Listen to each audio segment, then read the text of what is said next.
Hello friends, welcome to top facts Telugu channel. ఈ వీడియోలో మనం సముద్రం లోతు గురించి, ఆ లోతైన సముద్రంలోకి మనిషి ఎంత దూరం వరకు వెళ్ళాడు అనే విషయాలు తెలుసుకుందాం. ఈ భూమి మీద 75% నీరు, 25% నేల ఉంది అన్న సంగతి మనందరికీ తెలుసు. కానీ మనలో చాలా మందికి తెలియని విషయం ఏంటంటే, ఈ 25% నేల మొత్తాన్ని చూసిన మనిషి ఇంతవరకు లేడు.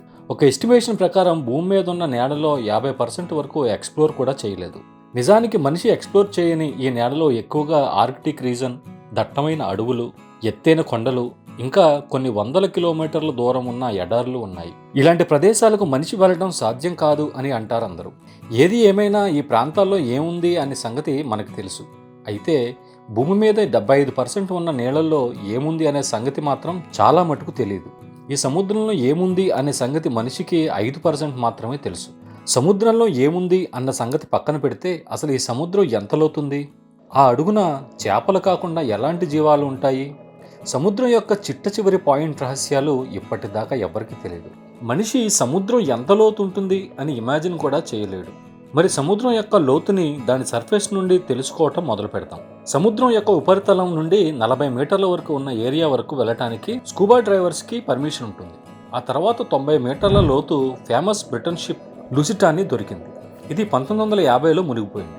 అక్కడి నుండి కొంచెం దూరం 100 మీటర్లు. ఇక్కడికి వెళ్ళటం డ్రైవర్స్కి చాలా డేంజర్. ఎందుకంటే 100 మీటర్ల లోతులో వాటర్ ప్రెషర్ వల్ల మనిషి శరీరంలో కొన్ని పార్ట్లు పనిచేయటం ఆపేస్తాయి.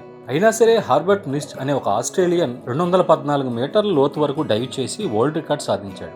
అక్కడి నుండి ఇంకా కిందకి అంటే 332 మీటర్ల లోతు వెళ్లి అహ్మద్ గబ్బర్ అనే ఈజిప్షియన్ సరికొత్త వరల్డ్ రికార్డ్ సృష్టించాడు. అక్కడి నుండి ఇంకో 111 మీటర్లు అంటే 443 మీటర్ల లోతు న్యూయార్క్లోని ఎంపైర్ స్టేట్ బిల్డింగ్ అంత ఉంటుంది. అక్కడి నుండి లోపలికి 500 మీటర్ల లోతు వెళ్తే అక్కడ ఈ భూమి మీద అతిపెద్ద జంతువైన బ్లూ వేల్ వెళ్ళగలిగినంత దూరం. ఈ బ్లూ వేల్ బరువు 150,000 కేజీల వరకు ఉంటుంది. సముద్ర ఉపరితలం నుండి డైవ్ చేసి సముద్రంలో 500 మీటర్ల వరకు వెళ్ళగలదు ఈ బ్లూ వేల్. సీవోల్ఫ్ అనే ఒక అమెరికన్ సబ్మరీన్ చాలా అడ్వాన్స్డ్ న్యూక్లియర్ సబ్మరీన్. అయినా కూడా ఇది 500 మీటర్ల కన్నా లోతు వెళ్ళలేదు. 535 మీటర్ల లోతులో మనిషి మీద వాటర్ ప్రెషర్ ఎంత ఉంటుందంటే, ఒక పెద్ద సైజు దున్నపోతు మనిషి మీద నుంచుంటే ఎంత ప్రెషర్ ఉంటుందో అంత ఉంటుంది. అయినా మనిషి కన్నా చిన్నగా ఉండే ఎంపరర్ పెంగ్విన్స్ అంతటి ప్రెషర్ని తట్టుకుని ఉండగలిగే క్యాపబిలిటీ ఉంటుంది. అందువల్ల అవి 535 మీటర్ల లోతు వరకు వెళ్ళగలవు. ఇక్కడ నుండి 800 మీటర్ల లోతు వరకు వెళ్తే ప్రపంచంలోనే అతిపెద్ద బిల్డింగ్ బుర్జ్ ఖలీఫా అంత లోతు వెళ్ళినట్టు. అంతేకాదు, సూర్యకాంతి సముద్రంలోకి వెళ్ళగలిగే దూరం కూడా.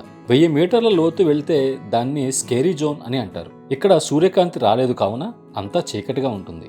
ఈ పాయింట్లో వాటర్ ప్రెషర్ 1500 PSA ఉంటుంది. అలాగని ఇక్కడ ఏమీ ఉండవు అనుకోకండి. ఇంత లోతులో జైంట్ స్క్విడ్లు ఉంటాయి. అక్కడ నుండి 1280 మీటర్ల లోతు వరకు వెళ్తే అక్కడ లెదర్ బ్యాక్ సీ టర్టిల్ ఉంటాయి. ప్రపంచంలో ఉన్న టర్టిల్స్లలో ఇవి చాలా పెద్దవి. వీటి బరువు 700 కేజీల వరకు ఉంటుంది. 2000 మీటర్ల లోతులో బ్లాక్ డ్రాగన్ ఫిష్ నివసిస్తుంది. ఇవి బ్లాక్ కలర్లో ఉంటాయి. అంత లోతులో బాగా చీకటిగా ఉండటం వలన ఈ చేపలు కనపడవు. కనబడాలి అంటే టార్చ్ లైట్ వేయాల్సిందే.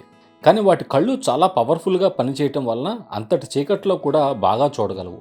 ఇంకొంచెం లోతు అంటే 2250 మీటర్లు వెళ్తే అక్కడ స్పర్మ్ వేల్ ఇంకా కొలోసల్ స్క్విడ్ లాంటి జీవులు ఉంటాయి. ఈ కొలోసల్ స్క్విడ్లు 14 మీటర్ల పొడవు, 750 కేజీల బరువు పెరుగుతాయి. ఈ స్క్విడ్లకు స్పర్మ్ వేల్స్కి అస్సలు పడదు. ఎప్పుడూ ఒకదాని మీద ఒకటే అటాక్స్ చేసుకుంటూనే ఉంటాయి. ఇక 3800 మీటర్ల లోతులో ఫేమస్ టైటానిక్ షిప్ దొరికింది. అక్కడ నుండి ఇంకో 200 మీటర్లు వెళ్తే 4000 మీటర్ల దూరంలో ద అబిసల్ జోన్ స్టార్ట్ అవుతుంది. ఇక్కడ వాటర్ ప్రెషర్ 11,000 PSA ఉంటుంది. ఇక్కడ చాలా వింత వింత జీవులు బ్రతుకుతాయి. ఫింగ్ టూత్, వైపర్ ఫిష్ లాంటి చేపలు ఉంటాయి. 4781 మీటర్ల లోతులో వరల్డ్ వార్ 2లో క్రాష్ అయిన ఒక బ్యాటిల్ షిప్ దొరికింది. అక్కడ నుండి 6000 మీటర్ల లోతు వరకు వెళ్తే ద హేడిల్ జోన్ మొదలవుతుంది. ఇక్కడ వాటర్ ప్రెషర్ సముద్రం సర్ఫేస్తో పోలిస్తే 1100 రెట్లు ఉంటుంది. అంతకన్నా లోతు 6500 మీటర్ల వరకు వెళ్ళింది యుఎస్ నేవీ రీసెర్చ్ సబ్మరీన్. దీనిని DSV అల్విన్ అని అంటారు. టైటానిక్ ని వెతకడానికి వాడిన సబ్మెరీన్ ఇదే. 8840 మీటర్ల లోతు మౌంట్ ఎవరెస్ట్ ఎంత ఎత్తు ఉంటుందో అంతకు సమానం. 10,898 మీటర్ల లోతు వరకు 2012లో జేమ్స్ కెమెరన్ తన సబ్మరీన్లో వెళ్ళాడు. అంతేకాదు 1960లో డోన్ వాల్ష్, జాక్ స్పికార్డ్ అనే ఇద్దరు 10,916 మీటర్ల లోతు వరకు వెళ్లి రికార్డ్ సృష్టించారు. వీళ్ళు ట్రస్ట్ అనే సబ్మరీన్లో 10,196 మీటర్ల లోతు వెళ్ళటానికి 5 గంటల సమయం పట్టింది. అయితే అక్కడ వాటర్ ప్రెషర్ వల్ల ఆ సబ్మెరీన్కి క్రాక్స్ రావడంతో అక్కడ నుండి పైకి రావాల్సి వచ్చింది. సముద్రంలో 10,972 మీటర్ల లోతు దూరం ఎంతంటే ఒక కమర్షియల్ ఫ్లైట్ ఎగరగలిగేంత ఎత్తుతో సమానం. ఒక ఫ్లైట్ గాలిలోకి ఎంత ఎత్తు ఎగరగలదో అంతకంటే ఎక్కువ సముద్రం లోపలికి వెళ్ళాడు మనిషి సముద్రంలోకి వెళ్ళగలిగిన లోతు 11,000 మీటర్లు.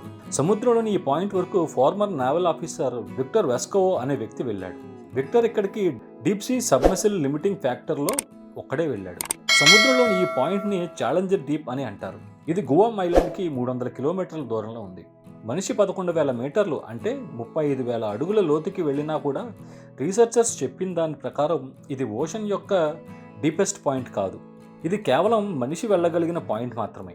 ఇప్పటిదాకా మనిషి చూడగలిగింది వెళ్ళగలిగింది సముద్రంలో 5% మాత్రమే. అంటే ఓషన్లో 95% ఎలాంటి జీవం ఉంటుంది, ఎలాంటి రహస్యాలను సముద్రం దాస్తుందో ఎవరికి తెలియదు. ఈ వీడియో మీకు నచ్చిందని అనుకుంటున్నాను.